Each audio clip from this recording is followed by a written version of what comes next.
Hey guys, today we are going to talk about a very basic concept in international relations, and that is strategic depth. Strategic depth is a concept that emerges from the literature of military studies. This concept usually indicates the distance within a state between enemy forces and the main centers of gravity of a country. These centers could be military front lines, bases, or industrial and commercial hubs. For a military professional, the greater the distance that has to be traversed by enemy forces to reach these bases, the better are the chances of a successful defensive operations. Why?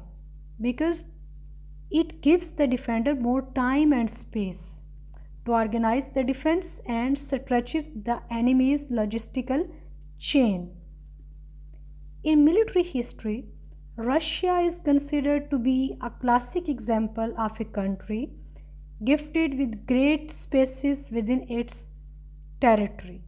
So we may say that Russia has greater strategic depth, while oppositely, Israel, for being a geographically narrow state, is the best example of a country having lesser strategic depth. Take care. Allah Hafiz.